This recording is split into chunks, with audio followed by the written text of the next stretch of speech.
Hello ਦੋਸਤੋ, ਮੈਂ ਅੰਕਿਤ ਸਿੰਘ ਰਾਣਾ ਸਵਾਗਤ ਕਰਦਾ ਹਾਂ ਤੁਹਾਡਾ ਸਾਰਿਆਂ ਦਾ ਤੁਹਾਡੇ ਆਪਣੇ ਫੇਵਰਿਟ YouTube ਚੈਨਲ ਪ੍ਰਤਾਪ ਅਕੈਡਮੀ ਦੇ ਉੱਤੇ। ਤੇ ਪੰਜਾਬ ਦੇ ਆਉਣ ਵਾਲੇ ਐਗਜ਼ਾਮ ਜਿਵੇਂ ਵੀਡੀਓ ਦਾ ਹੋ ਗਿਆ, ਠੀਕ ਹੈ, ਇਸ ਤੋਂ ਇਲਾਵਾ PSSB ਕਲਰਕ ਹੋ ਗਿਆ ਤੇ ਪੰਜਾਬ ਪੁਲਿਸ ਹੋ ਗਿਆ, ਹੈ ਨਾ। ਇਸ ਤੋਂ ਇਲਾਵਾ ਹੋਰ ਵੀ ਜਿੰਨੇ ਪੰਜਾਬ ਦੇ ਐਗਜ਼ਾਮ ਆਣੇ ਆ, ਠੀਕ ਹੈ, ਅੱਗੇ ਫਿਊਚਰ ਦੇ ਵਿੱਚ ਸਾਰਿਆਂ ਵਾਸਤੇ ਆਪਾਂ ਨੇ ਮਿਕਸ ਜੀਕੇ ਦੀ ਕੁਐਸਚਨ ਸੀਰੀਜ਼ ਸ਼ੁਰੂ ਕਰੀ ਹੋਈ ਹੈ, ਪ੍ਰਤਾਪੀ MCQ ਸੀਰੀਜ਼ ਜਿਹਨੂੰ ਆਪਾਂ ਬੋਲਦੇ ਹਾਂ, ਠੀਕ ਹੈ। ਇਹਦਾ ਅੱਜ 21ਵਾਂ ਪਾਰਟ ਆਪਾਂ ਕਰਨ ਜਾ ਰਹੇ ਹਾਂ ਬਈ। ਕਿਹੜਾ ਪਾਰਟ ਹੈ? 21ਵਾਂ। ਇਸ ਤੋਂ ਪਹਿਲਾਂ 20 ਪਾਰਟ ਆਪਾਂ ਕਰ ਚੁੱਕੇ ਹਾਂ ਜਿਹੜੇ ਕਿ ਬਹੁਤ ਬਹੁਤ ਇੰਪੋਰਟੈਂਟ ਹੈ, ਠੀਕ ਹੈ। 20 ਪਾਰਟ ਦੇ ਵਿੱਚ ਤੁਸੀਂ ਲਾਓ ਕਿ ਆਪਾਂ ਕਿੰਨੇ ਕੁਐਸਚਨ ਡਿਸਕਸ ਕਰ ਚੁੱਕੇ ਹਾਂ। 600 ਕੁਐਸਚਨ ਆਪਾਂ ਡਿਸਕਸ ਕਰ ਚੁੱਕੇ ਹਾਂ ਤੇ ਇਹ ਸਾਰੇ ਦੇ ਸਾਰੇ ਪ੍ਰੀਵੀਅਸ ਈਅਰ ਕੁਐਸਚਨ ਸੀਗੇ, ਠੀਕ ਹੈ। ਜਿਨ੍ਹਾਂ ਬੱਚਿਆਂ ਨੇ ਨਹੀਂ ਲਗਾਏ ਇਹ ਸੈੱਟ ਤਾਂ ਉਹ ਜ਼ਰੂਰ ਲਗਾਉਣ ਬਈ। ਤੇ ਅੱਗੇ ਹਲੇ 10 ਸੈੱਟ ਹੋਰ ਪਏ ਆ, 31 ਸੈੱਟ ਮੈਂ ਟੋਟਲ ਤੁਹਾਨੂੰ ਕਰਾਣੇ ਆ। 1000 ਦੇ ਨੇੜੇ ਤੇੜੇ ਕੁਐਸਚਨ ਹੋ ਜਾਣਗੇ ਤੇ ਇਹ ਸਾਰੇ ਬੈਸਟ ਲੇਟੈਸਟ ਕਰੰਟ ਅਫੇਅਰ ਵੀ ਵਿੱਚ ਮਤਲਬ ਜਿਹੜੇ ਕਰੰਟ ਅਫੇਅਰ ਦਾ ਪੈਟਰਨ ਹੈ, ਠੀਕ ਹੈ, ਜਾਂ TCS ਦਾ ਜਿਹੜਾ ਪੈਟਰਨ ਹੈ ਉਸ ਹਿਸਾਬ ਨਾਲ ਇਹ ਕੁਐਸਚਨ ਡਿਜ਼ਾਈਨ ਹੋਏ ਹੋਏ ਹੈ, ਠੀਕ ਹੈ। ਤੇ ਸਾਰੇ ਪ੍ਰੀਵੀਅਸ ਈਅਰ ਕੁਐਸਚਨ ਹੈ ਤਾਂ ਇਹ ਸਾਰੇ ਕੁਐਸਚਨ ਆਪਾਂ ਨੇ ਬਹੁਤ ਵਧੀਆ ਤਰੀਕੇ ਨਾਲ ਯਾਦ ਕਰਨੇ ਆ ਤੇ ਸਮਝਣੇ ਆ, ਠੀਕ ਹੈ। ਤਾਂ ਕਰਦੇ ਆਪਾਂ ਆਪਣੇ ਕੁਐਸਚਨ ਤੋਂ ਸਟਾਰਟ ਬਈ। ਪਹਿਲਾ ਕੁਐਸਚਨ ਕੀ ਹੈ? Swachh Bharat mission. Swachh Bharat mission start ਹੋਇਆ ਸੀਗਾ, ਬਸ ਇਹੀ ਦੱਸਣਾ ਹੈ ਕਿਹੜੇ ਸੰਨ ਦੇ ਵਿੱਚ ਸਟਾਰਟ ਹੋਇਆ ਸੀਗਾ। ਇਹ ਮਹਾਤਮਾ ਗਾਂਧੀ ਨੂੰ ਸ਼ਰਧਾਂਜਲੀ ਵਜੋਂ ਸਟਾਰਟ ਕਰਿਆ ਸੀਗਾ ਨਰਿੰਦਰ ਮੋਦੀ ਨੇ, ਠੀਕ ਹੈ। ਨਰਿੰਦਰ ਮੋਦੀ ਨੇ ਆਪਣੇ ਪ੍ਰਾਈਮ ਮਿਨਿਸਟਰ ਨੇ ਇਹ ਪ੍ਰੋਗਰਾਮ ਨੂੰ ਸਟਾਰਟ ਕਰਿਆ। ਕਿਹੜੇ ਸਾਲ ਦੇ ਵਿੱਚ ਸ਼ੁਰੂ ਕਰਿਆ? ਤਾਂ ਇਹਦਾ ਰਾਈਟ ਆਨਸਰ ਹੈ 2014, ਕਿਉਂਕਿ 2014 ਦੇ ਵਿੱਚ ਹੀ BJP ਗਵਰਨਮੈਂਟ ਆਈ ਸੀ ਤੇ ਉਹਨਾਂ ਨੇ ਮਹਾਤਮਾ ਗਾਂਧੀ ਨੂੰ ਸਮਰਪਿਤ ਇਹ ਪ੍ਰੋਗਰਾਮ ਸ਼ੁਰੂ ਕਰਿਆ ਸੀਗਾ, ਸਵੱਛ ਭਾਰਤ ਮਿਸ਼ਨ, ਠੀਕ ਹੈ। ਯਾਦ ਰੱਖਣਾ ਹੈ ਭਾਈ ਤੇ ਨਾਲ ਦੀ ਨਾਲ ਨੋਟ ਕਰੀ ਜਾਣਾ ਹੈ ਕਿ ਤੁਹਾਡੇ ਕਿੰਨੇ ਕੁਐਸਚਨ ਸਹੀ ਹੋ ਰਹੇ ਆ, ਕਿੰਨੇ ਕੁਐਸਚਨ ਤੁਹਾਡੇ ਗਲਤ ਹੋ ਰਹੇ ਹੈ, ਠੀਕ ਹੈ। ਤੇ ਐਂਡ ਦੇ ਵਿੱਚ ਕਮੈਂਟ ਕਰਕੇ ਜਰੂਰ ਦੱਸਣਾ ਸਭ ਨੇ ਕਿ ਤੁਹਾਡੇ ਕਿੰਨੇ ਕੁਐਸਚਨ ਸਹੀ ਹੋਏ ਆ, ਕਿੰਨੇ ਗਲਤ ਹੋਏ ਆ, ਠੀਕ ਹੈ। 30 ਦੇ ਵਿੱਚੋਂ ਤੁਹਾਡੇ ਕਿੰਨੇ ਮਾਰਕਸ ਬਣੇ ਆ ਇਹ ਜਰੂਰ ਕਮੈਂਟ ਕਰਨਾ ਸਾਰੇ। ਹਾਂਜੀ, ਭਾਰਤ ਦੇ ਸੰਵਿਧਾਨ ਦਾ ਅਨੁਛੇਦ ਡੈਸ਼ ਸੰਵਿਧਾਨ ਵਿੱਚ ਤਬਦੀਲੀਆਂ ਨੂੰ ਸ਼ੁਰੂ ਕਰਨ ਦੀ ਪ੍ਰਕਿਰਿਆ ਨੂੰ ਦਰਸਾਉਂਦਾ ਹੈ। ਸੰਵਿਧਾਨ ਦੇ ਵਿੱਚ ਤਬਦੀਲੀਆਂ, ਸੰਵਿਧਾਨ ਦੇ ਵਿੱਚ ਤਬਦੀਲੀਆਂ ਤੋਂ ਕੀ ਮਤਲਬ ਹੈ? ਆਪਾਂ ਨੇ ਸੰਵਿਧਾਨ ਦੇ ਵਿੱਚ ਕੁਝ ਬਦਲਾਵ ਕਰਨਾ ਹੈ। ਬਦਲਾਵ ਮਤਲਬ ਕੁਝ ਸ਼ੋਧ ਕਰਨਾ ਹੈ। ਦੂਜੀ ਗੱਲ ਇਹ ਹੈ ਤਾਂ ਸੰਵਿਧਾਨ ਦੇ ਵਿੱਚ ਸ਼ੋਧ ਕਰਨ ਦਾ ਆਰਟੀਕਲ ਕਿਹੜਾ ਹੈ? ਸਿੰਪਲ ਭਾਸ਼ਾ ਦੇ ਵਿੱਚ ਇਹ ਕੁਐਸਚਨ ਬਣਦਾ ਹੈ। ਤਾਂ ਸੰਵਿਧਾਨ ਦੇ ਵਿੱਚ ਸ਼ੋਧ ਕਰਨ ਦਾ ਆਰਟੀਕਲ ਤੁਹਾਨੂੰ ਪਤਾ ਹੀ ਹੈ ਵੀ ਆਰਟੀਕਲ 368 ਹੈ, ਠੀਕ ਹੈ। ਆਰਟੀਕਲ 368 ਸੰਵਿਧਾਨ ਦੇ ਵਿੱਚ ਸ਼ੋਧ ਕਰਨ ਦਾ ਆਰਟੀਕਲ ਹੈ ਤੇ ਇਹ ਸ਼ੋਧ ਕਰਨ ਦਾ ਪ੍ਰੋਸੈਸ ਆਪਾਂ ਨੇ ਕਿੱਥੋਂ ਲਿਆ? ਸਾਊਥ ਅਫਰੀਕਾ ਤੋਂ ਲਿਆ। ਕਿੱਥੋਂ ਲਿਆ? ਸਾਊਥ ਅਫਰੀਕਾ ਤੋਂ ਲਿਆ। ਸੰਵਿਧਾਨ ਦੇ ਵਿੱਚ ਸ਼ੋਧ ਕਰਨ ਦਾ ਜਿਹੜਾ ਪ੍ਰੋਸੈਸ ਹੈ, ਠੀਕ ਹੈ, ਯਾਦ ਰੱਖਣਾ ਹੈ ਆਰਟੀਕਲ 368। ਨੈਕਸਟ ਆਓ ਭਾਈ, ਹੇਠ ਲਿਖਿਆਂ ਵਿੱਚੋਂ ਕਿਹੜਾ ਪਾਣੀ ਪ੍ਰਦੂਸ਼ਕ ਨਹੀਂ ਹੈ? ਤਾਂ ਪਾਣੀ ਪ੍ਰਦੂਸ਼ਕ, ਪ੍ਰਦੂਸ਼ਕ ਕੀ ਹੁੰਦੀ ਹੈ? ਪ੍ਰਦੂਸ਼ਕ ਕੀ ਚੀਜ਼ ਹੁੰਦੀ ਹੈ ਨਾ? ਪੋਲਿਊਟੈਂਟ ਜਿਹਨੂੰ ਆਪਾਂ ਬੋਲਦੇ ਹਾਂ। ਪ੍ਰਦੂਸ਼ਕ ਹੁੰਦਾ ਹੈ ਉਹ ਐਲੀਮੈਂਟ ਜਾਂ ਕੁਝ ਵੀ ਹੋ ਸਕਦਾ ਐਲੀਮੈਂਟ ਜਿਹੜਾ ਪ੍ਰਦੂਸ਼ਣ ਲਈ ਜ਼ਿੰਮੇਵਾਰ ਹੈ, ਠੀਕ ਹੈ। ਮੰਨ ਲਓ ਪਾਣੀ ਦੇ ਵਿੱਚ ਤੁਸੀਂ ਕੋਈ ਕੈਮੀਕਲ ਪਾ ਰਹੇ ਹੋ ਤਾਂ ਪਾਣੀ ਪ੍ਰਦੂਸ਼ਣ ਹੋ ਗਿਆ ਪਾਣੀ ਦਾ, ਠੀਕ ਹੈ। ਜਿਹੜਾ ਕੈਮੀਕਲ ਤੁਸੀਂ ਪਾਇਆ ਉਹ ਪ੍ਰਦੂਸ਼ਕ ਹੈ, ਠੀਕ ਹੈ, ਉਹਨੇ ਪਾਣੀ ਨੂੰ ਦੂਸ਼ਿਤ ਕਰਤਾ, ਠੀਕ ਹੈ। ਤਾਂ ਐਦਾਂ ਕਰਕੇ ਦੱਸਣਾ ਵੀ ਇਹਨਾਂ ਵਿੱਚੋਂ ਕਿਹੜਾ ਪਾਣੀ ਦਾ ਪ੍ਰਦੂਸ਼ਕ ਨਹੀਂ ਹੈ। ਪਹਿਲਾਂ ਕੀ ਹੈ ਜੀ? ਸਿਲਟ। ਸਿਲਟ ਦਾ ਪਾਣੀ ਦਾ ਪ੍ਰਦੂਸ਼ਕ ਹੈ। ਤੁਸੀਂ ਚੀਕ ਵਗੈਰਾ ਇਹ ਹੈਗਾ ਹੈ ਨਾ, ਗਾਰਾ ਵਗੈਰਾ ਇਹਦੇ ਚ ਮਿਲਾਓਗੇ ਪਾਣੀ ਦੇ ਵਿੱਚ ਤਾਂ ਪਾਣੀ ਤਾਂ ਦੂਸ਼ਿਤ ਹੋਏਗਾ। ਤਾਂ ਇਹ ਤਾਂ ਪ੍ਰਦੂਸ਼ਕ ਹੈ। ਫਿਰ ਆ ਗਿਆ ਜੀ ਗਲੇਸ਼ੀਅਰ, ਠੀਕ ਹੈ। ਗਲੇਸ਼ੀਅਰ ਕੀ ਹੁੰਦਾ ਹੈ? ਗਲੇਸ਼ੀਅਰ ਹੁੰਦਾ ਹੈ ਬਰਫ਼ ਦਾ ਪਹਾੜ। ਗਲੇਸ਼ੀਅਰ ਕੀ ਹੁੰਦਾ ਹੈ? ਬਰਫ਼ ਦਾ ਪਹਾੜ ਹੁੰਦਾ ਹੈ, ਠੀਕ ਹੈ। ਤਾਂ ਇਹ ਪਾਣੀ ਦਾ ਪ੍ਰਦੂਸ਼ਕ ਥੋੜੀ ਹੈ, ਇਹ ਤਾਂ ਬਲਕਿ ਪਾਣੀ ਸ਼ੁੱਧ ਪਾਣੀ ਇੱਥੋਂ ਸਾਨੂੰ ਮਿਲਦਾ ਹੈ ਗਲੇਸ਼ੀਅਰ ਤੋਂ। ਜਿੰਨੇ ਵੀ ਆਪਣੀ ਨਦੀਆਂ ਹੈਗੀਆਂ ਹਿਮਾਲਿਆ ਤੋਂ ਚੱਲਦੀਆਂ ਉਹ ਗਲੇਸ਼ੀਅਰ ਦੇ ਵਿੱਚੋਂ ਹੀ ਪਾਣੀ ਉਹਨਾਂ ਨੂੰ ਮਿਲਦਾ ਹੈ। ਤਾਂ ਇਹ ਗਲੇਸ਼ੀਅਰ ਪਾਣੀ ਦਾ ਪ੍ਰਦੂਸ਼ਕ ਨਹੀਂ ਹੈ। ਤਾਂ ਇਹਦਾ ਰਾਈਟ ਆਨਸਰ ਕੀ ਹੋ ਗਿਆ? ਗਲੇਸ਼ੀਅਰ ਹੋ ਗਿਆ ਬਈ, ਠੀਕ ਹੈ, ਓਕੇ। ਚਲੋ ਫਿਰ ਨੈਕਸਟ ਕੁਐਸਚਨ ਤੇ ਆਓ। ਪੋਨੰਗ ਅਤੇ ਟੱਪੂ, ਪੋਨੰਗ ਅਤੇ ਟੱਪੂ ਇਹ ਕਿਹੜੇ ਰਾਜ ਦੇ ਪ੍ਰਸਿੱਧ ਨਾਚ ਰੂਪ ਹਨ? ਇਹ ਕਿਹੜੀ ਸਟੇਟ ਦੇ ਡਾਂਸ ਹੈਗੇ ਆ, ਠੀਕ ਹੈ ਨਾ, ਫੋਕ ਡਾਂਸ ਹੈ। ਕਿਹੜੀ ਸਟੇਟ ਦੇ ਆ? ਪੋਨੰਗ ਹੋ ਗਿਆ ਤੇ ਟੱਪੂ ਹੋ ਗਿਆ। ਤਾਂ ਇਹਦਾ ਰਾਈਟ ਆਨਸਰ ਹੈ ਜੀ ਅਰੁਣਾਚਲ ਪ੍ਰਦੇਸ਼, ਠੀਕ ਹੈ। ਤੇ ਇਹ ਡਾਂਸ ਹੋ ਗਏ, ਫੈਸਟੀਵਲਸ ਹੋ ਗਏ, ਇਹ ਆਪਾਂ ਨੂੰ ਸਾਰੀ ਸਟੇਟਾਂ ਦੇ ਯਾਦ ਹੋਣੇ ਚਾਹੀਦੇ ਆ। SSS ਬੋਰਡ ਹੋ ਗਿਆ ਜਾਂ ਆਪਣਾ ਜਿਹੜੇ ਪੰਜਾਬ ਪੁਲਿਸ ਦੇ ਜਿਹੜੇ ਆਨਲਾਈਨ ਪੇਪਰ ਹੋਣੇ ਆ ਉਹਨਾਂ ਦੇ ਵਿੱਚ ਤੁਹਾਨੂੰ ਡੈਫੀਨੇਟਲੀ ਕੁਐਸਚਨ ਦੇਖਣ ਨੂੰ ਮਿਲੇਗਾ ਬਾਈ। ਨੈਕਸਟ ਆਓ ਜੀ, ਨਾਮ ਬਦਲਣ ਤੋਂ ਪਹਿਲਾਂ ਮਾਊਂਟ ਐਵਰੈਸਟ ਨੂੰ ਸਿਰਫ ਡੈਸ਼ ਵਜੋਂ ਜਾਣਿਆ ਜਾਂਦਾ ਸੀ। ਤਾਂ ਮਾਊਂਟ ਐਵਰੈਸਟ ਦਾ ਨਾਮ, ਮਾਊਂਟ ਐਵਰੈਸਟ ਪੜਨ ਤੋਂ ਪਹਿਲਾਂ ਕੀ ਨਾਮ ਸੀਗਾ ਉਹਦਾ, ਠੀਕ ਹੈ। ਤਾਂ ਉਹਦਾ ਨਾਮ ਸੀਗਾ ਬਈ ਪੀਕ 15, ਠੀਕ ਹੈ, ਪੀਕ 15 ਉਹਦਾ ਨਾਮ ਸੀਗਾ। ਜਾਂ ਇਸ ਤੋਂ ਵੀ ਪਹਿਲਾਂ ਉਹਦਾ ਨਾਮ ਸੀਗਾ H, ਠੀਕ ਹੈ। ਮਾਊਂਟ ਐਵਰੈਸਟ ਨੂੰ H ਕਿਹਾ ਜਾਂਦਾ ਸੀਗਾ, ਫਿਰ ਪੀਕ 15 ਉਹਦਾ ਨੰਬਰ ਪਿਆ, ਫਿਰ ਉਸ ਤੋਂ ਬਾਅਦ ਹੁਣ ਇਹਨੂੰ ਮਾਊਂਟ ਐਵਰੈਸਟ ਆਪਾਂ ਕਹਿੰਦੇ ਆ। ਇਹ ਤਾਂ ਸਾਰੇ ਦੂਜਿਆਂ ਨੇ ਨਾਮ ਰੱਖੇ ਆ, ਬਟ ਜਿੱਥੇ ਉਹ ਹੈਗੀ ਆ ਮਾਊਂਟ ਐਵਰੈਸਟ, ਹੈ ਨਾ, ਨੇਪਾਲ ਦੇ ਵਿੱਚ, ਉੱਥੇ ਨੇਪਾਲ ਦੇ ਵਿੱਚ ਇਹਨੂੰ ਬੋਲਦੇ ਆ ਸਾਗਰ ਮਥਾ। ਕੀ ਬੋਲਦੇ ਆ? ਸਾਗਰ ਮਥਾ। ਇਹ ਲਿਖ ਲਿਓ, ਨੇਪਾਲ ਵਾਲੇ ਬੋਲਦੇ ਆ ਸਾਗਰ ਮਥਾ ਨੇਪਾਲ ਦੇ ਵਿੱਚ। ਠੀਕ ਹੈ, ਤੇ ਤੁਹਾਡੇ ਵਾਸਤੇ ਕੁਐਸਚਨ ਇਹ ਹੈ ਕਿ ਮਾਊਂਟ ਐਵਰੈਸਟ ਨੂੰ, ਅੱਛਾ ਮਾਊਂਟ ਐਵਰੈਸਟ ਦਾ ਨਾਮ ਜਾਰਜ ਐਵਰੈਸਟ ਦੇ ਨਾਂ ਤੇ ਪਿਆ ਹੋਇਆ। ਠੀਕ ਹੈ, ਜਾਰਜ ਐਵਰੈਸਟ ਦੇ ਨਾਂ ਤੇ ਮਾਊਂਟ ਐਵਰੈਸਟ ਦਾ ਨਾਮ ਪਿਆ। ਮਾਊਂਟ ਐਵਰੈਸਟ ਨੂੰ ਤਿੱਬਤ ਦੇ ਵਿੱਚ ਕੀ ਬੋਲਦੇ ਆ? ਤਿੱਬਤ ਦੇ ਵਿੱਚ ਮਾਊਂਟ ਐਵਰੈਸਟ ਨੂੰ ਕੀ ਬੋਲਦੇ ਆ? ਇਹ ਤੁਹਾਡੇ ਵਾਸਤੇ ਕੁਐਸਚਨ ਹੈ, ਦੇਖਦੇ ਹਾਂ ਤੁਹਾਡੀ ਜੀਕੇ, ਹੈ ਨਾ। ਚਲੋ ਨੈਕਸਟ ਆਓ ਜੀ, ਫੈਰਮ ਡੈਸ਼ ਦਾ ਲਾਤੀਨੀ ਨਾਮ ਹੈ। ਤਾਂ ਫੈਰਮ ਲਾਤੀਨੀ ਜਾਂ ਲੈਟਿਨ ਨਾਮ, ਤਾਂ ਜਿੰਨੀ ਵੀ ਆਪਣੀ ਧਾਤੂਆਂ ਹੈਗੀਆਂ ਉਹਨਾਂ ਦੇ ਪੁਰਾਣੇ ਨਾਮ, ਜਿਵੇਂ ਲੈਟਿਨ ਭਾਸ਼ਾ ਦੇ ਨਾਮ ਉਹਨਾਂ ਦੇ ਹੈਗੇ ਆ, ਉਹੀ ਦੱਸਣਾ ਫੈਰਮ ਕਿਸ ਦਾ ਲੈਟਿਨ ਨਾਮ ਹੈ। ਤਾਂ ਫੈਰਮ ਜਿਹੜਾ ਹੈਗਾ ਵੀ ਉਹ ਲੋਹੇ ਦਾ ਲੈਟਿਨ ਨਾਮ ਹੈ, ਲੋਹਾ, ਆਇਰਨ ਦਾ। ਠੀਕ ਹੈ, ਓਕੇ। ਲੋਹੇ ਦਾ ਚਿੰਨ੍ਹ ਕੀ ਹੈ? ਲੋਹੇ ਦਾ ਚਿੰਨ੍ਹ ਹੈ Fe। ਤਾਂ Fe ਕਿੱਥੋਂ ਲਿਆ ਗਿਆ? Fe ਉਹ ਫੈਰਮ ਨਹੀਂ ਤਾਂ ਹੈਗਾ। ਠੀਕ ਹੈ, ਸਮਝੋ ਨਾ ਗੱਲ ਨੂੰ, ਪੱਕਾ? ਠੀਕ ਹੈ, ਚਲੋ ਸੌਰੀ, ਚਲੋ ਨੈਕਸਟ ਆਓ। ਪਾਰਲੀਮੈਂਟ ਵਿੱਚ ਮਨੀ ਬਿੱਲਾਂ ਦੇ ਸੰਦਰਭ ਵਿੱਚ ਹੇਠ ਲਿਖਿਆਂ ਵਿੱਚੋਂ ਕਿਹੜਾ ਬਿਆਨ ਗਲਤ ਹੈ? ਤਾਂ ਮਨੀ ਬਿੱਲ, ਪੋਲਿਟੀ ਤੋਂ ਕੁਐਸਚਨ ਹੈ ਵੀ, ਦੇਖੋ ਠੀਕ ਹੈ, ਗਲਤ ਨਹੀਂ ਹੋਣਾ ਚਾਹੀਦਾ ਕਿਸੇ ਦਾ ਵੀ। ਮਨੀ ਬਿੱਲ ਬਾਰੇ ਇਹ 4 ਸਟੇਟਮੈਂਟਾਂ ਲਿਖੀ ਹੋਈਆਂ, ਵਿਜ਼ੀਬਲ ਤਾਂ ਹੈ ਨਾ ਸਾਰੇ ਨੂੰ? ਹਾਂ ਬਿਲਕੁਲ ਵਿਜ਼ੀਬਲ ਹੈ। ਠੀਕ ਹੈ, ਇਹਨਾਂ 4 ਸਟੇਟਮੈਂਟਾਂ ਵਿੱਚੋਂ ਇਹ ਦੱਸਣਾ ਵੀ ਕਿਹੜੀ ਸਟੇਟਮੈਂਟ ਸਹੀ ਹੈ, ਕਿਹੜੀ ਸਹੀ ਨਹੀਂ, ਕਿਹੜੀ ਗਲਤ ਇਹਨਾਂ ਨੇ ਪੁੱਛੀ ਹੈ। ਠੀਕ ਹੈ, ਤਾਂ ਆਪਾਂ ਇੱਕ ਇੱਕ ਕਰਕੇ ਸਟੇਟਮੈਂਟ ਪੜ੍ਹਦੇ ਹਾਂ। ਠੀਕ ਹੈ ਜੀ, ਤਾਂ ਲੋਕ ਸਭਾ, ਦੇਖੋ ਮਨੀ ਬਿੱਲ ਬਾਰੇ ਆਪਾਂ ਨੂੰ ਪਤਾ ਹੈ ਨਾ, ਪਹਿਲਾਂ ਬਹੁਤ ਵਾਰ ਆਪਾਂ ਪੜ੍ਹ ਚੁੱਕੇ ਹਾਂ ਪੋਲਿਟੀ ਦੀ ਕਲਾਸਾਂ ਦੇ ਵਿੱਚ। ਜੇ ਤੁਸੀਂ ਨਹੀਂ ਪੋਲਿਟੀ ਦੀ ਕਲਾਸਾਂ ਲਾਈ ਹੋਈ ਬਈ, ਠੀਕ ਹੈ, ਤਾਂ ਮੈਂ YouTube ਦੇ ਉੱਤੇ ਫ੍ਰੀ ਆਫ ਕੋਸਟ ਬਹੁਤ ਜ਼ਿਆਦਾ ਪੋਲਿਟੀ ਦੀ ਕਲਾਸਾਂ ਲਾਈ ਹੋਈਆਂ, ਉਹ ਦੇਖੋ। ਠੀਕ ਹੈ, ਕਿਉਂਕਿ ਪੋਲਿਟੀ ਬਹੁਤ ਜ਼ਿਆਦਾ ਇੰਪੋਰਟੈਂਟ ਰੋਲ ਪਲੇ ਕਰਦੀ ਹੈ ਪੰਜਾਬ ਪੁਲਿਸ ਦੇ ਪੇਪਰਾਂ ਦੇ ਵਿੱਚ। ਠੀਕ ਹੈ, ਪਹਿਲੀ ਸਟੇਟਮੈਂਟ ਕਿਹੜੀ ਹੈ? ਲੋਕ ਸਭਾ ਰਾਜ ਸਭਾ ਦੀ ਸਾਰੀਆਂ ਜਾਂ ਕਿਸੇ ਵੀ ਸਿਫਾਰਿਸ਼ ਨੂੰ ਸਵੀਕਾਰ ਜਾਂ ਅਸਵੀਕਾਰ ਕਰ ਸਕਦੀ ਹੈ। ਬਿਲਕੁਲ ਸਹੀ ਹੈ। ਜੇ ਰਾਜ ਸਭਾ ਕੋਈ ਸਲਾਹ ਮਸ਼ਵਰਾ ਦੇ ਰਹੀ ਹੈ, ਕੋਈ ਸਿਫਾਰਿਸ਼ ਦੇ ਰਹੀ ਹੈ, ਤਾਂ ਲੋਕ ਸਭਾ ਦੀ ਮਰਜ਼ੀ ਹੈ ਵੀ ਉਹਨੂੰ ਸਵੀਕਾਰ ਕਰੇ ਜਾਂ ਨਾ ਕਰੇ। ਇਹ ਬਿਲਕੁਲ ਸਹੀ ਸਟੇਟਮੈਂਟ ਹੈ। ਉਸ ਤੋਂ ਬਾਅਦ ਇਸ ਨੂੰ ਲੋਕ ਸਭਾ ਵਿੱਚ ਹੀ ਪੇਸ਼ ਕਰਿਆ ਜਾ ਸਕਦਾ ਹੈ। ਬਿਲਕੁਲ ਸਹੀ ਹੈ ਜੀ। ਜਿਹੜਾ ਮਨੀ ਬਿੱਲ ਹੈ ਉਹ ਸਿਰਫ ਔਰ ਸਿਰਫ ਹਮੇਸ਼ਾ ਲੋਕ ਸਭਾ ਦੇ ਵਿੱਚ ਹੀ ਆਉਂਦਾ ਹੈ, ਰਾਸ਼ਟਰਪਤੀ ਦੇ ਕਹਿਣ ਤੇ ਆਉਂਦਾ ਹੈ, ਤੇ ਹਮੇਸ਼ਾ ਕੋਈ ਨਾ ਕੋਈ ਉਹਨੂੰ ਮਤਲਬ ਮੰਤਰੀ ਲੈ ਕੇ ਆਉਂਦਾ, ਪ੍ਰਾਈਵੇਟ ਬੰਦਾ ਉਸ ਬਿੱਲ ਨੂੰ ਨਹੀਂ ਲੈ ਕੇ ਆ ਸਕਦਾ। ਠੀਕ ਹੈ, ਹਾਂ, ਯਾਨੀ ਕਿ ਇਹ ਸਟੇਟਮੈਂਟ ਵੀ ਸਹੀ ਹੋਗੀ, ਇਸ ਨੂੰ ਲੋਕ ਸਭਾ ਵਿੱਚ ਹੀ ਪੇਸ਼ ਕਰਿਆ ਜਾ ਸਕਦਾ। ਇਸ ਨੂੰ ਰਾਜ ਸਭਾ ਰੱਦ ਜਾਂ ਸੋਧ ਕਰ ਸਕਦੀ ਹੈ। ਨਹੀਂ, ਰਾਜ ਸਭਾ ਕੋਲ ਇੰਨੀ ਪਾਵਰ ਨਹੀਂ ਹੈਗੀ ਕਿ ਉਹ ਮਨੀ ਬਿੱਲ ਨੂੰ ਰੱਦ ਕਰ ਸਕੇ ਜਾਂ ਸੰਸ਼ੋਧਨ ਕਰ ਸਕੇ, ਨਹੀਂ ਕਰ ਸਕਦੀ ਬਈ। ਇਹ ਸਟੇਟਮੈਂਟ ਸਹੀ ਹੋਗੀ। ਫਿਰ ਮਤਲਬ ਇਹਨਾਂ ਨੇ ਗਲਤ ਪੁੱਛੀ ਹੈ ਨਾ, ਤਾਂ ਆਪਣਾ ਆਨਸਰ ਹੋ ਗਿਆ 3, ਕਿਉਂਕਿ ਰਾਜ ਸਭਾ ਮਨੀ ਬਿੱਲ ਨੂੰ ਨਾ ਤਾਂ ਰੱਦ ਕਰ ਸਕਦੀ ਹੈ, ਨਾ ਸੰਸ਼ੋਧਨ ਕਰ ਸਕਦੀ ਹੈ। ਹਾਂ, ਕੁਝ ਚੇਂਜ ਕਰਨ ਦਾ, ਕੁਝ ਸੰਸ਼ੋਧਨ ਕਰਨ ਦੀ ਸਲਾਹ ਦੇ ਸਕਦੀ ਹੈ ਲੋਕ ਸਭਾ ਨੂੰ। ਬਾਕੀ ਲੋਕ ਸਭਾ ਦੀ ਮਰਜ਼ੀ ਹੈ ਕਿ ਉਹਨੂੰ ਉਹ ਮੰਨੇ ਚਾਹੇ ਨਾ ਮੰਨੇ। ਅੰਡਰਸਟੈਂਡ? ਬਾਕੀ ਚੌਥੀ ਸਟੇਟਮੈਂਟ ਕੀ ਹੈ? ਇਹ ਸਿਰਫ ਇੱਕ ਮੰਤਰੀ ਦੁਆਰਾ ਪੇਸ਼ ਕਰਿਆ ਜਾ ਸਕਦਾ ਹੈ, ਨਾ ਕਿ ਨਿੱਜੀ ਮੈਂਬਰ ਦੁਆਰਾ। ਹਾਂ ਸਹੀ ਹੈ, ਰਾਸ਼ਟਰਪਤੀ ਦੇ ਕਹਿਣ ਤੇ ਹੀ ਆਏਗਾ, ਹਮੇਸ਼ਾ ਲੋਕ ਸਭਾ ਦੇ ਵਿੱਚ ਹੀ ਆਏਗਾ, ਤੇ ਹਮੇਸ਼ਾ ਮੰਤਰੀ ਹੀ ਇਹਨੂੰ ਪੇਸ਼ ਕਰਦਾ ਹੈ, ਕੋਈ ਨਿੱਜੀ ਮੈਂਬਰ ਨਹੀਂ ਕਰਦਾ। ਠੀਕ ਹੈ, ਤੇ ਕੋਈ ਵੀ ਬਿੱਲ ਮਨੀ ਬਿੱਲ ਹੈ ਜਾਂ ਨਹੀਂ ਹੈ, ਇਸ ਗੱਲ ਦਾ ਫੈਸਲਾ ਹਮੇਸ਼ਾ ਸਪੀਕਰ ਹੀ ਕਰਦਾ ਹੈ। ਓਕੇ,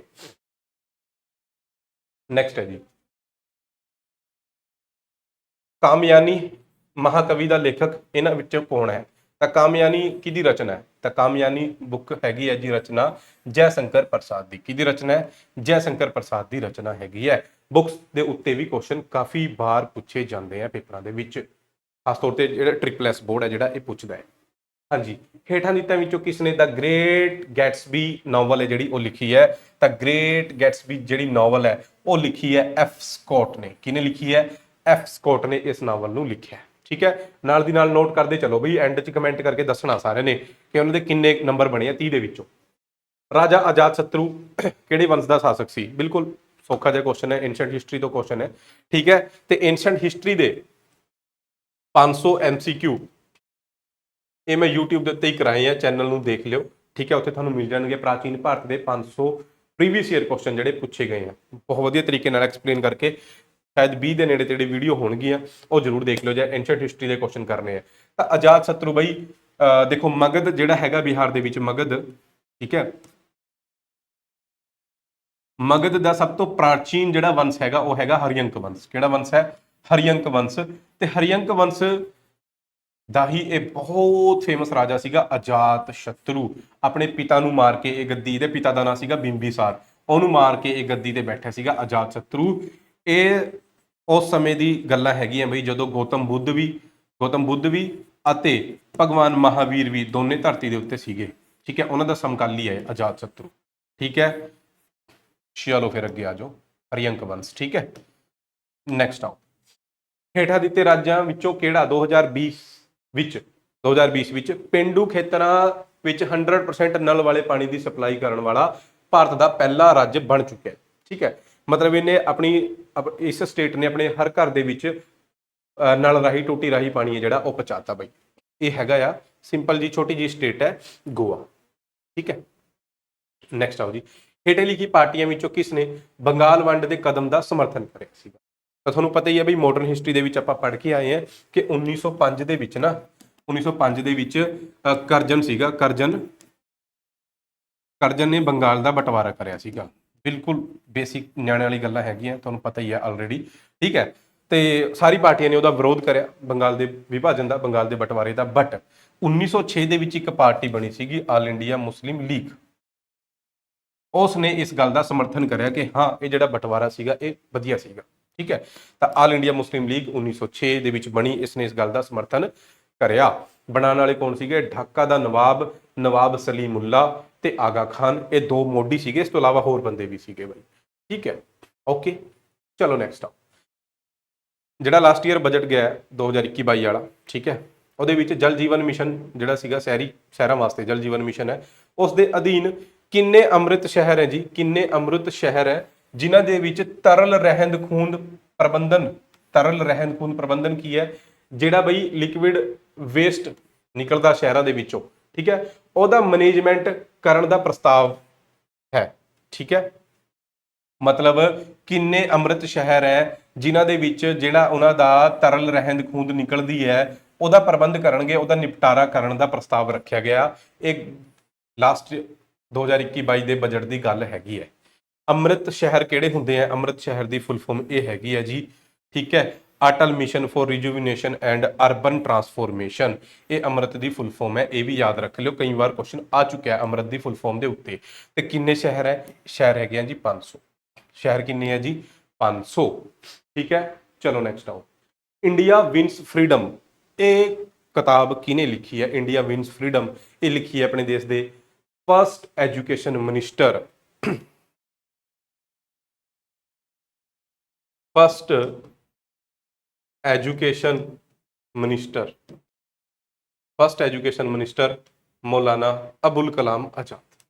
इंडिया विन्स फ्रीडम किने लिखी है? First education minister Maulana Abul Kalam Azad ने। नैक्सट आओ जी। वाटर ट्रीटमेंट की एक विधि है जिन्हों आप बोलते हैं फ्लोकुलेशन विधि। ठीक है, इस विधि के विच डैश रसायन पानी विच मिलाया जाता है।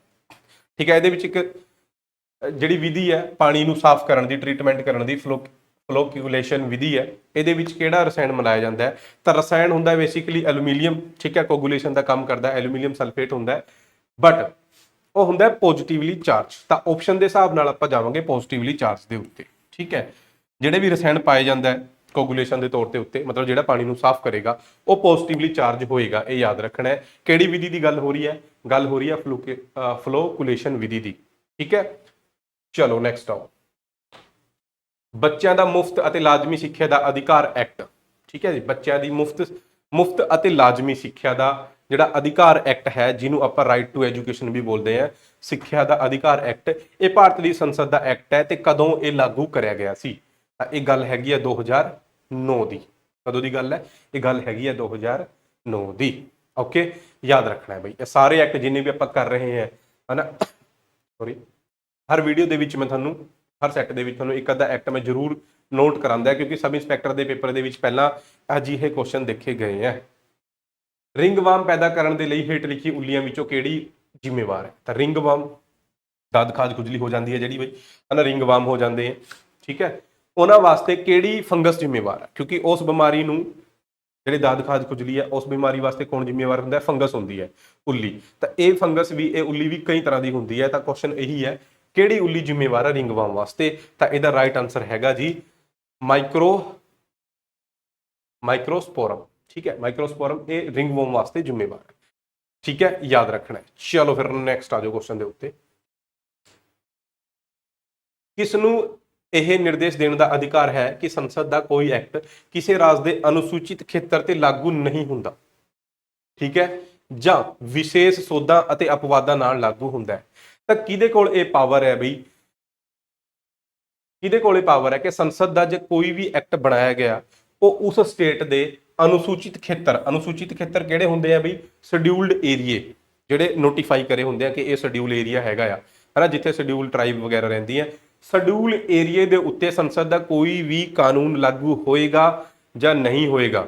ਜੇ ਹੋਏਗਾ ਤਾਂ ਉਹਦੇ ਵਿੱਚ ਕਿਆ ਕੁਝ ਬਦਲਾਵ ਕਰਨ ਦੀ ਜ਼ਰੂਰਤ ਹੈ, ਜਾਂ ਬਦਲਾਵ ਕਰਨ ਦੀ ਜ਼ਰੂਰਤ ਹੈ ਤਾਂ ਬਦਲਾਵ ਕਰਨ ਤੋਂ ਬਾਅਦ ਹੋਏਗਾ, ਠੀਕ ਹੈ। ਇਹ ਸਾਰਾ ਕੁਝ ਕੌਣ ਡਿਸਾਈਡ ਕਰਦਾ ਹੈ? ਇਹ ਸਾਰਾ ਕੁਝ ਡਿਸਾਈਡ ਕਰਦਾ ਹੈ ਉਸੇ ਸਟੇਟ ਦਾ ਗਵਰਨਰ ਡਿਸਾਈਡ ਕਰਦਾ ਹੈ। ਕੌਣ ਡਿਸਾਈਡ ਕਰੇਗਾ ਬਈ? ਉਸ ਸਟੇਟ ਦਾ ਗਵਰਨਰ ਹੀ ਡਿਸਾਈਡ ਕਰੇਗਾ, ਠੀਕ ਹੈ। ਪੰਜਾਬ ਦੇ ਵਿੱਚ ਤਾਂ ਚਲੋ ਹੈ ਨਹੀਂ, ਮੰਨ ਲਓ ਕੋਈ ਅਜਿਹੀ ਸਟੇਟ ਹੈ ਜਿੱਥੇ ਸ਼ਡਿਊਲਡ ਏਰੀਆ ਹੈਗਾ ਆ, ਉੱਥੇ ਸੰਸਦ ਦਾ ਕੋਈ ਐਕਟ ਲਾਗੂ ਕਰਨਾ ਹੈ ਤਾਂ ਉਸ ਸਟੇਟ ਦਾ ਗਵਰਨਰ ਡਿਸਾਈਡ ਕਰਦਾ ਹੈ, ਠੀਕ ਹੈ। ਚਲੋ ਨੈਕਸਟ ਆਓ। ਪਹਿਲੀ ਰਾਸ਼ਟਰੀ ਜਲ ਨੀਤੀ ਕਿਹੜੇ ਸਾਲ ਦੇ ਵਿੱਚ ਅਪਣਾਈ ਗਈ ਸੀ? ਫਸਟ ਨੈਸ਼ਨਲ ਵਾਟਰ ਪੋਲਿਸੀ ਕਦੋਂ ਅਪਣਾਈ ਗਈ ਹੈ? ਬਿਲਕੁਲ ਸਿੰਪਲ ਜਿਹਾ ਕੁਐਸਚਨ ਹੈ, ਇਹ ਅਪਣਾਈ ਗਈ ਹੈ 1987, ਠੀਕ ਹੈ, 1987। ਅੰਡਰਸਟੈਂਡ ਬਈ? ਚਲੋ ਅਗਲੇ ਕੁਐਸਚਨ ਤੇ ਆਓ, ਠੀਕ ਹੈ। ਨਾਲ ਦੀ ਨਾਲ ਨੋਟ ਕਰੇ ਚਲੋ ਕਿੰਨੇ ਕੁਐਸਚਨ ਤੁਹਾਡੇ ਠੀਕ ਹੋਏ ਆ, 20 ਹੋ ਗਏ। ਦੇਖੋ 20ਵੇਂ ਤੇ ਆਪਾਂ ਆ ਚੁੱਕੇ ਆ ਨਾ। ਭਾਰਤੀ ਸੰਵਿਧਾਨ ਦਾ ਕਿਹੜਾ ਅਨੁਛੇਦ ਦੱਸਦਾ ਹੈ ਕਿ ਮੰਤਰੀ ਮੰਡਲ ਲੋਕ ਸਭਾ ਪ੍ਰਤੀ ਸਾਮੂਹਿਕ ਤੌਰ ਤੇ ਜ਼ਿੰਮੇਵਾਰ ਹੈ? ਪਹਿਲੀ ਗੱਲ ਤਾਂ ਪੋਲਿਟੀ ਦਾ ਕੁਐਸਚਨ ਹੈ, ਆਪਾਂ ਆਲਰੇਡੀ ਕਰ ਚੁੱਕੇ ਆ, ਹਨਾ। ਪਹਿਲੀ ਗੱਲ ਤਾਂ ਯਾਦ ਰੱਖਣ ਵਾਲੀ ਇਹ ਹੈ ਕਿ ਮੰਤਰੀ ਮੰਡਲ ਦਾ ਮਤਲਬ ਹੈ ਪੂਰੇ ਦੇ ਪੂਰੇ ਮੰਤਰੀਆਂ ਦਾ ਸਮੂਹ ਹੋ ਗਿਆ, ਇਕੱਲੇ ਮੰਤਰੀ ਦੀ ਗੱਲ ਨਹੀਂ ਹੋ ਰਹੀ। ਮੰਤਰੀ ਮੰਡਲ, ਉਹਦੇ ਚ ਸਾਰੇ ਮੰਤਰੀ ਆ ਜਾਂਦੇ ਆ। ਮੰਤਰੀ ਮੰਡਲ ਕਿਹਦੇ ਪ੍ਰਤੀ ਜ਼ਿੰਮੇਵਾਰ ਹੈ? ਯਾਦ ਰੱਖਣਾ ਹੈ ਕਿਹਦੇ ਪ੍ਰਤੀ ਜ਼ਿੰਮੇਵਾਰ ਹੈ? ਲੋਕ ਸਭਾ। ਇਹ ਕੁਐਸਚਨ ਵੀ ਆ ਜਾਂਦਾ ਹੈ ਕਿ ਮੰਤਰੀ ਮੰਡਲ ਕਿਹਦੇ ਪ੍ਰਤੀ ਜ਼ਿੰਮੇਵਾਰ ਹੈ? ਲੋਕ ਸਭਾ ਪ੍ਰਤੀ ਜ਼ਿੰਮੇਵਾਰ ਹੈ। ਮੰਤਰੀ ਮੰਡਲ ਕਿਹਦੇ ਪ੍ਰਤੀ ਜ਼ਿੰਮੇਵਾਰ ਹੈ? ਲੋਕ ਸਭਾ ਪ੍ਰਤੀ ਜ਼ਿੰਮੇਵਾਰ ਹੈ। ਇਹ ਕਿਹੜੇ ਆਰਟੀਕਲ ਦੇ ਵਿੱਚ ਲਿਖਿਆ ਹੋਇਆ ਹੈ? ਇਹ ਆਰਟੀਕਲ 75 ਹੈਗਾ ਜੀ। ਕਿਹੜਾ ਆਰਟੀਕਲ ਹੈ? ਆਰਟੀਕਲ 75 ਹੈਗਾ, ਉਹਦੇ ਚ ਲਿਖਿਆ ਹੋਇਆ, ਠੀਕ ਹੈ। ਬਟ ਇਹ ਵੀ ਗੱਲ ਯਾਦ ਰੱਖਣੀ ਹੈ, ਮੰਤਰੀ ਮੰਡਲ ਪੁੱਛਿਆ ਇਹਨਾਂ ਨੇ ਸਾਮੂਹਿਕ ਤੌਰ ਤੇ, ਮਤਲਬ ਇਕੱਠਾ ਹੋ ਕੇ। ਪਰ ਜੇ ਕੱਲਾ ਮੰਤਰੀ ਪੁੱਛਦੇ ਆ, ਕੱਲਾ ਇੱਕ ਮੰਤਰੀ ਪੁੱਛਦੇ ਆ, ਉਹ ਬਈ ਰਾਸ਼ਟਰਪਤੀ ਪ੍ਰਤੀ ਜ਼ਿੰਮੇਵਾਰ ਹੈ, ਪ੍ਰੈਜ਼ੀਡੈਂਟ ਆਫ ਇੰਡੀਆ ਨੂੰ ਜ਼ਿੰਮੇਵਾਰ ਹੈ। ਯਾਦ ਰੱਖਣਾ ਹੈ, ਕੱਲਾ ਮੰਤਰੀ ਪੁੱਛਦੇ ਆ ਤਾਂ ਪ੍ਰੈਜ਼ੀਡੈਂਟ ਆਫ ਇੰਡੀਆ, ਪੂਰਾ ਮੰਤਰੀ ਮੰਡਲ ਸਾਮੂਹਿਕ ਤੌਰ ਤੇ ਇਕੱਠਾ ਉਹ ਲੋਕ ਸਭਾ ਹੈ। ਦੋਹਾਂ ਦੇ ਵਿੱਚ ਫਰਕ ਹੈ, ਦੋਨੇ ਕੁਐਸਚਨ ਪੁੱਛੇ ਜਾਂਦੇ ਆ ਪੇਪਰਾਂ ਦੇ ਵਿੱਚ, ਆਲਰੇਡੀ ਪਹਿਲਾਂ ਕਈ ਵਾਰ ਆ ਚੁੱਕੇ ਆ। ਚਲੋ ਅੱਗੇ ਆ ਜਾਓ ਫਿਰ।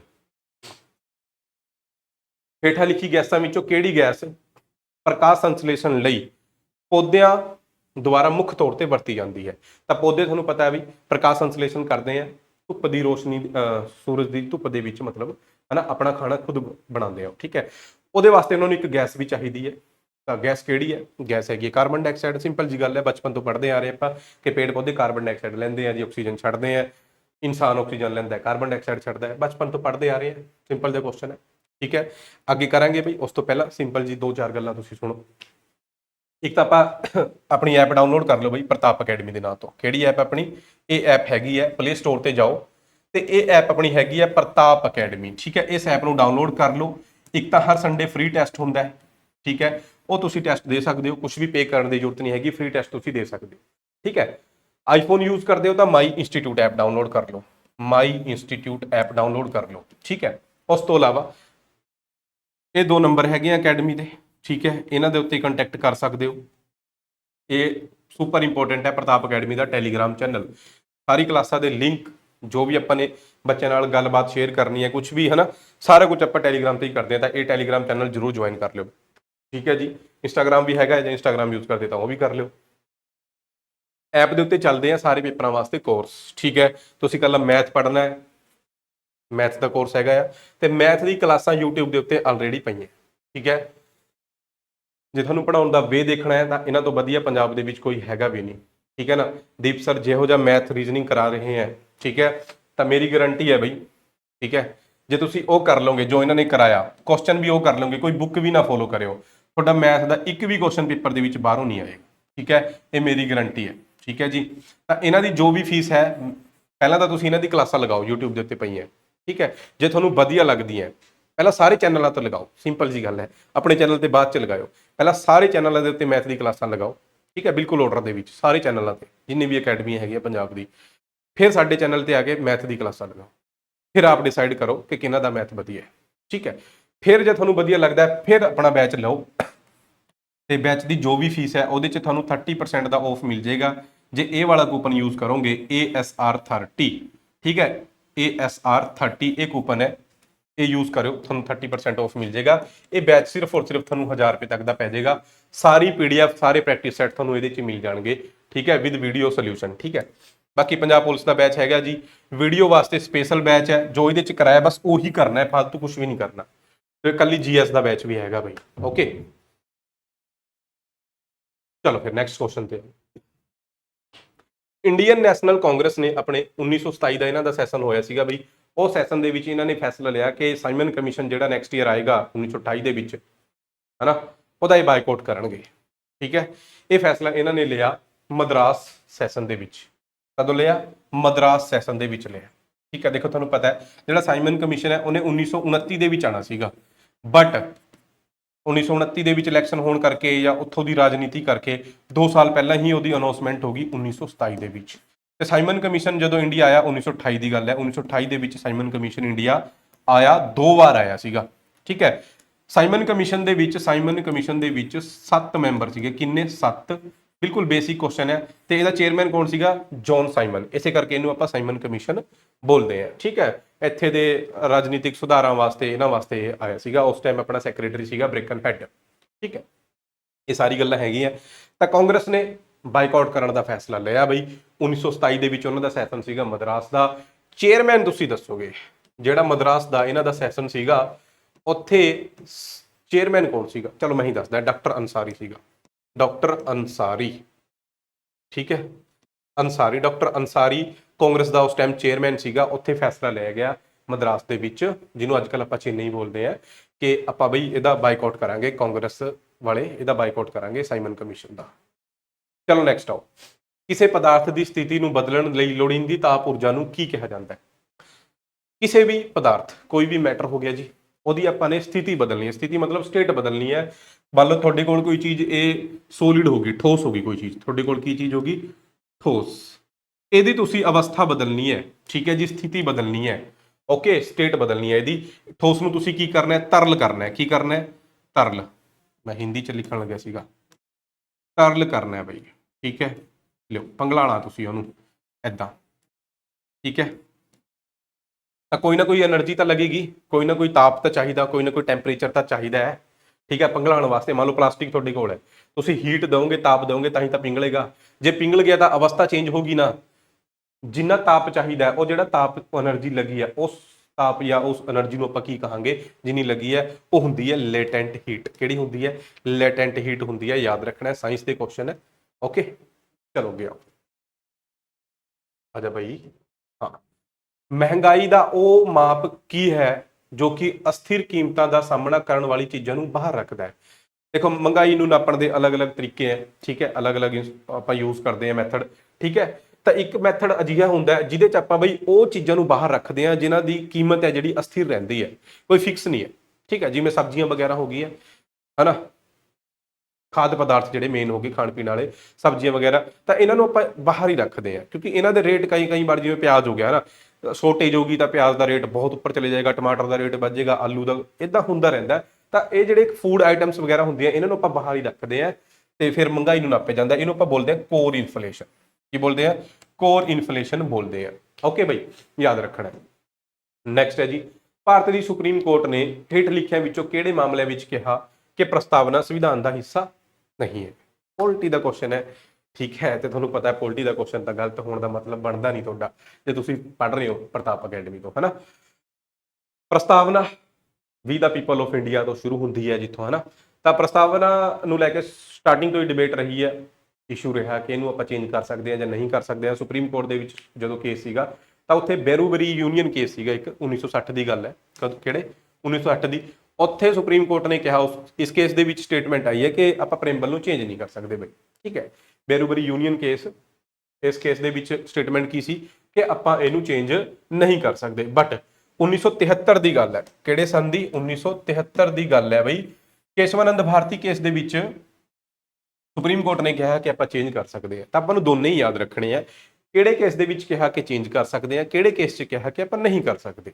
ਦੋਨੇ ਯਾਦ ਰੱਖਣੇ ਆ। ਠੀਕ ਹੈ, ਬੇਰੋਬਰੀ ਯੂਨੀਅਨ ਕੇਸ ਦੇ ਵਿੱਚ ਕਿਹਾ ਕਿ ਆਪਾਂ ਚੇਂਜ ਨਹੀਂ ਕਰ ਸਕਦੇ, ਇਹ ਸੰਵਿਧਾਨ ਦਾ ਹਿੱਸਾ ਨਹੀਂ ਹੈ। ਕੇਸਵਾਨੰਦ ਭਾਰਤੀ ਕੇਸ ਦੇ ਵਿੱਚ ਕਿਹਾ ਕਿ ਇਹਨੂੰ ਆਪਾਂ ਚੇਂਜ ਕਰ ਸਕਦੇ ਹਾਂ, ਸੰਵਿਧਾਨ ਦਾ ਹਿੱਸਾ ਹੈ। ਚਲੋ ਫਿਰ ਗੁੱਸਾ ਨਹੀਂ ਕਰਨਾ, ਨੈਕਸਟ ਆ ਜਾਓ। ਪੁਲਿਸ ਅਤੇ ਪਬਲਿਕ ਆਰਡਰ, ਇਹ ਭਾਰਤੀ ਸੰਵਿਧਾਨ ਦੀ ਹੇਠ ਲਿਖੀ ਸੂਚੀ ਵਿੱਚੋਂ ਕਿਸ ਦੇ ਅਧੀਨ ਆਉਂਦੇ ਹਨ? ਤਾਂ ਦੇਖੋ ਬਈ, ਭਾਰਤੀ ਸੰਵਿਧਾਨ ਦੀ ਹੇਠ ਲਿਖੀ ਸੂਚੀ ਮਤਲਬ ਇਹ ਸੂਚੀਆਂ ਹੈਗੀਆਂ ਆਪਣੀ 7ਵੀਂ ਅਨੁਸੂਚੀ ਦੇ ਵਿੱਚ ਹੈ। ਕਿਹੜੀ ਅਨੁਸੂਚੀ ਦੇ ਵਿੱਚ? 7ਵੀਂ। ਤੁਹਾਨੂੰ ਪਤਾ ਆਪਣੇ ਸੰਵਿਧਾਨ ਦੀ 12 ਅਨੁਸੂਚੀਆਂ ਹੈਗੀਆਂ, 12 ਦੇ ਵਿੱਚੋਂ 7ਵੀਂ ਦੇ ਵਿੱਚ ਇਹ 3 ਲਿਸਟਾਂ ਹੈਗੀਆਂ। ਯੂਨੀਅਨ ਲਿਸਟ, ਯਾਨੀ ਇਹਦੇ 'ਚ ਜੋ ਵੀ ਹੈ ਉਹਦੇ ਤੇ ਪਾਵਰ, ਉਹਦੇ ਤੇ ਕਾਨੂੰਨ ਕੌਣ ਬਣਾਏਗਾ? ਕੇਂਦਰ ਸਰਕਾਰ ਬਣਾਏਗੀ ਵੀ, ਕੇਂਦਰ ਹੈ ਨਾ, ਕੇਂਦਰ ਬਣਾਏਗਾ, ਮਤਲਬ ਸੈਂਟਰ ਬਣਾਏਗਾ। ਕੇਂਦਰ ਗਲਤ ਲਿਖਿਆ ਗਿਆ, ਕੋਈ ਨਹੀਂ, ਸੈਂਟਰ ਬਣਾਏਗਾ। ਕੌਣ ਬਣਾਏਗਾ? ਸੈਂਟਰ ਬਣਾਏਗਾ ਬਈ। ਰੈਜ਼ੀਡੂਅਰੀ ਪਾਵਰ ਬਚੀ ਹੋਈ, ਇਹ ਵੀ ਸੈਂਟਰ ਕੋਲ ਹੀ ਹੁੰਦੀ ਹੈ। ਕੌਨਕਰੈਂਟ ਲਿਸਟ ਸਮਕਾਲੀ, ਇਹਦੇ ਤੇ ਸੈਂਟਰ ਅਤੇ ਸਟੇਟ ਦੋਨੇ ਬਣਾਉਂਦੇ ਆ, ਤੇ ਸਟੇਟ ਲਿਸਟ ਦੇ ਵਿੱਚ ਜੋ ਵੀ ਚੀਜ਼ਾਂ ਹੈਗੀਆਂ ਉਹਦੇ ਤੇ ਸਿਰਫ ਸਟੇਟ ਕਾਨੂੰਨ ਬਣਾਉਂਦੀ ਹੈ। ਤਾਂ ਇਹਦੇ 'ਚ ਅਲੱਗ-ਅਲੱਗ ਵਿਸ਼ੇ ਲਿਖੇ ਹੋਏ ਆ, ਅਲੱਗ-ਅਲੱਗ ਸਬਜੈਕਟ ਲਿਖੇ ਹੋਏ ਆ। ਕੁੱਲ ਮਿਲਾ ਕੇ ਕੁਐਸਚਨ ਇਹ ਹੈ ਕਿ ਪੁਲਿਸ ਅਤੇ ਪਬਲਿਕ ਆਰਡਰ ਇਹ ਕਿਹੜੀ ਲਿਸਟ ਦੇ ਵਿੱਚ ਹੈ? ਤਾਂ ਇਹ ਹੈਗੇ ਆ ਸਟੇਟ ਲਿਸਟ ਦੇ ਵਿੱਚ। ਕਿਹੜੀ ਲਿਸਟ ਦੇ ਵਿੱਚ ਹੈ ਬਈ? ਸਟੇਟ ਲਿਸਟ ਦੇ ਵਿੱਚ ਹੈਗੇ ਆ। ਓਕੇ, ਸਮਝ ਗਏ ਕੁਐਸਚਨ ਨੂੰ ਕਿ ਨਹੀਂ ਸਮਝੇ? ਕਈ ਵਾਰ ਕਰ ਚੁੱਕੇ ਆ ਜੀ ਕੁਐਸਚਨ। ਕਈ ਬੱਚਿਆਂ ਨੂੰ ਤਾਂ ਇਹ ਲੱਗਿਆ ਹੋਣਾ ਕਿ ਸਰ ਕਿੰਨੇ ਸੌਖੇ ਕੁਐਸਚਨ ਤੁਸੀਂ ਕਰਾਉਣ ਲੱਗੇ ਪੋਲਿਟੀ ਦੇ, ਬਟ ਬਈ ਆਪਾਂ ਪੋਲਿਟੀ ਪਹਿਲਾਂ ਬਹੁਤ ਪੜ੍ਹ ਚੁੱਕੇ ਆ, ਇਸ ਕਰਕੇ ਸੌਖੇ ਲੱਗਦੇ ਆ ਤੁਹਾਨੂੰ। ਹਾਂਜੀ, ਸੰਵਿਧਾਨ ਦਾ ਕਿਹੜਾ ਅਨੁਛੇਦ ਇਹ ਪ੍ਰਦਾਨ ਕਰਦਾ ਹੈ ਕਿ ਰਾਸ਼ਟਰਪਤੀ ਸਮਾਜਿਕ ਤੇ ਵਿਦਿਅਕ ਤੌਰ ਤੇ ਪਿਛੜੇ ਵਰਗਾਂ ਦੀ ਸਥਿਤੀਆਂ ਦੀ ਜਾਂਚ ਕਰਨ ਲਈ ਇੱਕ ਕਮਿਸ਼ਨ ਨਿਯੁਕਤ ਕਰ ਸਕਦਾ ਹੈ? ਬੈਕਵਰਡ ਕਲਾਸਿਸ ਵਾਸਤੇ, ਬੈਕਵਰਡ ਕਲਾਸਿਸ ਯਾਨੀ BC, ਸੌਰੀ, ਠੀਕ ਹੈ, ਉਹਨਾਂ ਵਾਸਤੇ ਜਿਹੜੇ ਆਪਣੇ ਰਾਸ਼ਟਰਪਤੀ ਹੈਗੇ ਆ ਉਹ ਇੱਕ ਸਪੈਸ਼ਲ ਕਮਿਸ਼ਨ ਦੀ ਨਿਯੁਕਤੀ ਕਰ ਸਕਦੇ ਆ, ਜਿਹੜਾ ਉਹਨਾਂ ਦੇ ਹਾਲਾਤਾਂ ਦੀ ਜਾਂਚ ਕਰੇਗਾ। ਠੀਕ ਹੈ, ਇਹ ਆਰਟੀਕਲ ਹੈਗਾ ਜੀ ਆਰਟੀਕਲ 340, ਯਾਦ ਰੱਖਣਾ। ਠੀਕ ਹੈ, ਸੁਪਰ ਇੰਪੋਰਟੈਂਟ ਹੈ।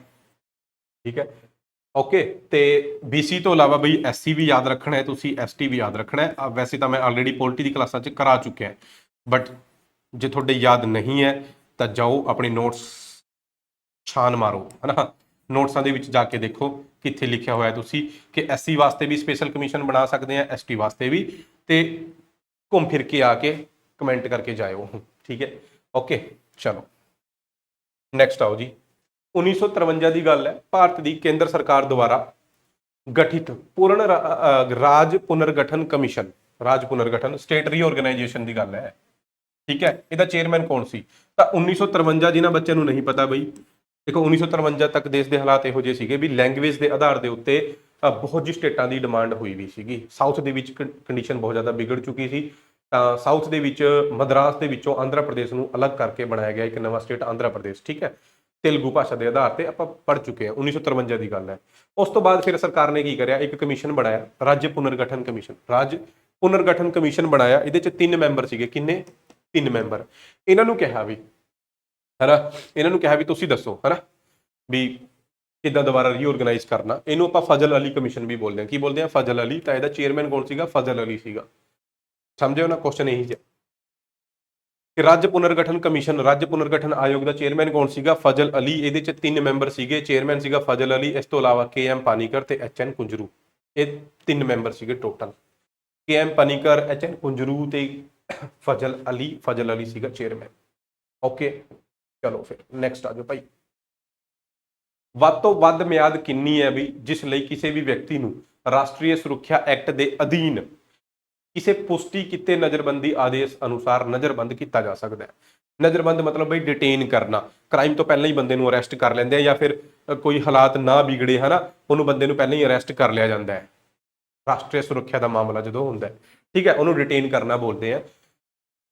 ਵੱਧ ਤੋਂ ਵੱਧ ਕਿੰਨੀ ਦੇਰ ਤੱਕ ਡਿਟੇਨ ਕਰਕੇ ਰੱਖ ਸਕਦੇ ਆ ਜੇ ਉਹ ਪੁਸ਼ਟੀ ਕਰੀ ਹੋਈ ਹੈ? ਮਤਲਬ ਇੱਕ ਐਕਟ ਹੈ, ਨਜ਼ਰਬੰਦੀ ਦਾ ਵੀ ਐਕਟ ਹੈ, ਠੀਕ ਹੈ ਨਾ। ਦੇਖੋ, ਰਾਸ਼ਟਰੀ ਸੁਰੱਖਿਆ ਐਕਟ ਦੇ ਅਧੀਨ, ਰਾਸ਼ਟਰੀ ਸੁਰੱਖਿਆ ਐਕਟ ਦੇ ਅਧੀਨ ਜਿਹਦੀ ਮਤਲਬ ਹਾਂ ਪੁਸ਼ਟੀ ਕਰੀ ਹੋਈ ਹੈ ਕਿ ਇਹ ਜ਼ਰੂਰੀ ਹੈ, ਇਹਨੂੰ ਨਜ਼ਰਬੰਦ ਕਰਨਾ ਹੈ, ਤਾਂ ਉਹ ਪੁਸ਼ਟੀ ਕੀਤੇ ਹੋਏ ਬੰਦੇ ਨੂੰ ਨਜ਼ਰਬੰਦੀ ਦਾ ਜਿਹੜਾ ਆਰਡਰ ਮਿਲਿਆ ਹੋਇਆ, ਉਸ ਆਰਡਰ ਦੇ ਤਹਿਤ ਆਪਾਂ ਉਸ ਬੰਦੇ ਨੂੰ ਵੱਧ ਤੋਂ ਵੱਧ ਕਿੰਨੇ ਦਿਨਾਂ ਤੱਕ ਨਜ਼ਰਬੰਦ ਕਰ ਸਕਦੇ ਆ? ਇਹ ਕੁਐਸਚਨ ਹੈ। ਅੰਡਰਸਟੈਂਡ, ਨਜ਼ਰਬੰਦ ਕਰਨਾ, ਡਿਟੇਨ ਕਰਨਾ, ਸਮਝ ਗਏ ਨਾ? ਓਕੇ, ਤਾਂ ਆਪਾਂ ਜ਼ਿਆਦਾ ਤੋਂ ਜ਼ਿਆਦਾ 12 ਮਹੀਨੇ, ਠੀਕ ਹੈ, ਜਦੋਂ ਉਹਨੂੰ ਮਤਲਬ 12 ਮਹੀਨੇ ਤੱਕ ਡਿਟੇਨ ਕਰ ਸਕਦੇ ਆ। ਹਾਲਾਂਕਿ ਇਹ ਵੀ ਮਤਲਬ बढ़ ਜਾਂਦਾ ਹੈ, ਬਟ ਕੁਐਸਚਨ ਜੇ ਤੁਹਾਨੂੰ ਪੁੱਛਿਆ ਤਾਂ 12 ਮਹੀਨੇ, ਇਹ ਯਾਦ ਰੱਖਣਾ। ਇਹ ਕੁਐਸਚਨ ਸੇਮ ਇਸ ਤਰੀਕੇ। ਹਾਂਜੀ, ਨੈਕਸਟ। ਭਾਰਤ ਵਿੱਚ ਹੇਠ ਲਿਖੀ ਸੰਸਥਾਵਾਂ ਵਿੱਚੋਂ ਕਿਹੜੀ ਇੱਕ ਗੈਰ ਸੰਵਿਧਾਨਿਕ ਸੰਸਥਾ ਹੈ? ਗੈਰ ਸੰਵਿਧਾਨਿਕ ਹੁੰਦੀ ਹੈ ਜਿਹਦਾ ਜ਼ਿਕਰ ਸੰਵਿਧਾਨ ਦੇ ਵਿੱਚ ਨਹੀਂ ਹੈ, ਜਿਹਦਾ ਆਰਟੀਕਲ ਨਹੀਂ ਹੈ, ਉਹ ਗੈਰ ਸੰਵਿਧਾਨਿਕ ਹੈ। ਠੀਕ ਹੈ, 30ਵਾਂ ਕੁਐਸਚਨ ਹੈ, ਆਖਰੀ ਕੁਐਸਚਨ ਹੈ ਕਿੰਨੇ ਕੁਐਸਚਨ ਤੁਹਾਡੇ ਹੋਏ ਆ ਕਮੈਂਟ ਕਰਕੇ ਜਰੂਰ ਦੱਸਣਾ ਸਾਰਿਆਂ ਨੇ। ਤਾਂ यूपीएससी ਦਾ ਤਾਂ ਆਰਟੀਕਲ ਹੈ ਬਈ 315 ਹੈ ਤਾਂ ਹੈ, ਫਾਈਨੈਂਸ ਕਮਿਸ਼ਨ 280 ਆਰਟੀਕਲ ਹੈ। ਇਲੈਕਸ਼ਨ ਕਮਿਸ਼ਨ ਦੱਸੋ ਬਈ, ਤੁਸੀਂ ਦੱਸੋ ਕਮੈਂਟ ਕਰਕੇ। ਇਲੈਕਸ਼ਨ ਕਮਿਸ਼ਨ ਦਾ ਕੈਮਾ ਆਰਟੀਕਲ ਹੈ, ਠੀਕ ਹੈ। National commission, national human right commission, ਇਹਦਾ ਕੋਈ ਆਰਟੀਕਲ ਨਹੀਂ ਹੈਗਾ, ਠੀਕ ਹੈ। ਇਹਨੂੰ ਤਾਂ ਪਾਰਲੀਮੈਂਟ ਨੇ ਐਕਟ ਪਾਸ ਕਰਕੇ ਬਣਾਇਆ ਸੀ, ਇਸ ਕਰਕੇ ਇਹ ਬੋਡੀ ਕਿਹੋ ਜਿਹੀ ਹੋਗੀ, ਸਟੈਟਿਊਟਰੀ ਬੋਡੀ ਹੋਗੀ। ਵੈਸੇ ਵੀ ਲਾਸਟ ਕਲਾਸਾਂ ਦੇ ਵਿੱਚ ਆਪਾਂ ਇਸ ਨੂੰ 2-3 ਵਾਰ ਕਰ ਚੁੱਕੇ ਹਾਂ। ਤਾਂ ਇਹਦਾ ਰਾਈਟ ਆਨਸਰ ਕੀ ਹੋ ਗਿਆ, ਇਹਦਾ ਰਾਈਟ ਆਨਸਰ ਹੋ ਗਿਆ ਬਾਈ ਡੀ। ਇਹ ਗੈਰ ਸੰਵਿਧਾਨਿਕ ਸੰਸਥਾ, ਇਹਦਾ ਸੰਵਿਧਾਨ ਦੇ ਵਿੱਚ ਜ਼ਿਕਰ ਨਹੀਂ ਹੈਗਾ, ਇਹ ਹੈਗੀ ਆ ਸਟੈਟਿਊਟਰੀ ਬੋਡੀ, ਇਹਨੂੰ ਸਟੇਟਸ ਮਿਲਿਆ ਹੋਇਆ, ਇਹਨੂੰ ਪਾਰਲੀਮੈਂਟ ਨੇ ਬਣਾਇਆ ਹੋਇਆ। ਅੰਡਰਸਟੈਂਡ, ਠੀਕ ਹੈ ਕਿ ਨਹੀਂ ਠੀਕ ਹੈ, ਓਕੇ। ਵੀਡੀਓ ਕਿਹੋ ਜੀ ਲੱਗੀ ਹੈ ਕਮੈਂਟ ਕਰਨੇ ਆ, ਜਿਹੜੇ ਤੁਹਾਨੂੰ ਕੁਐਸਚਨ ਪੁੱਛੇ ਆ ਬਈ ਕਮੈਂਟ ਕਰਕੇ ਜਾਇਆ ਕਰੋ, ਰਿਸਪੌਂਸ ਤੋਂ ਹੀ ਪਤਾ ਲੱਗਦਾ ਹੈ ਕਿ ਤੁਹਾਨੂੰ ਸੀਰੀਜ਼ ਅੱਛੀ ਲੱਗ ਰਹੀ ਹੈ ਜਾਂ ਨਹੀਂ ਲੱਗ ਰਹੀ ਹੈ, ਠੀਕ ਹੈ ਨਾ। ਫਿਰ ਇਹ ਤਾਂ ਕੰਟੀਨਿਊ ਕਰਨ ਦਾ ਫਾਇਦਾ ਹੈ। ਬਾਕੀ ਮੇਰੇ ਨਾਲ ਇੱਥੇ ਕਨੈਕਟ ਹੋ ਸਕਦੇ ਹੋ ਬਈ। ਇਹ ਮੇਰਾ ਟੈਲੀਗ੍ਰਾਮ ਚੈਨਲ ਹੈ ਅੰਕਿਤ ਸਿੰਘ ਰਾਣਾ ਆਫੀਸ਼ੀਅਲ ਦੇ ਨਾਂ ਤੋਂ, ਇਹ ਮੇਰਾ ਇੰਸਟਾਗ੍ਰਾਮ ਅਕਾਊਂਟ ਹੈ ਅੰਕਿਤ ਸਿੰਘ ਰਾਣਾ ਦੇ ਨਾਂ ਤੋਂ, ਓਕੇ। ਕੋਈ ਕੁਐਰੀ, ਕੋਈ ਡਾਊਟ, ਕੋਈ ਸਲਾਹ ਮਸ਼ਵਰਾ ਕੁਝ ਵੀ ਹੈ ਸ਼ੇਅਰ ਕਰ ਸਕਦੇ ਹੋ, ਓਕੇ ਠੀਕ ਹੈ ਬਈ। ਫਿਰ ਤੁਹਾਨੂੰ ਆਪਾਂ ਬਾਕੀ ਇਹ ਕੋਰਸ ਆਪਣੇ ਹੈਗੇ ਆ GS ਦੇਖੋ PDF ਸਾਰਿਆਂ ਦੇ ਵਿੱਚ ਹੈ, ਠੀਕ ਹੈ। ਬਾਈਲੈਂਗੁਅਲ ਹੈ, ਅੰਗਰੇਜ਼ੀ ਪੰਜਾਬੀ ਦੋਹਾਂ 'ਚ PDF ਮਿਲਦੀ ਹੈ, ਠੀਕ ਹੈ ਬਈ। ਇਹ ਬੈਚ ਆਪਣੇ ਹੈਗੇ ਆ, ਕਿਸੇ ਵੀ ਨਾਲ ਜੁੜ ਸਕਦੇ ਹੋ, ਓਕੇ। ਬਾਕੀ ਫਿਰ ਤੁਹਾਨੂੰ ਮਿਲਦੇ ਆ ਨੈਕਸਟ ਕਲਾਸ ਦੇ ਵਿੱਚ। Thank you.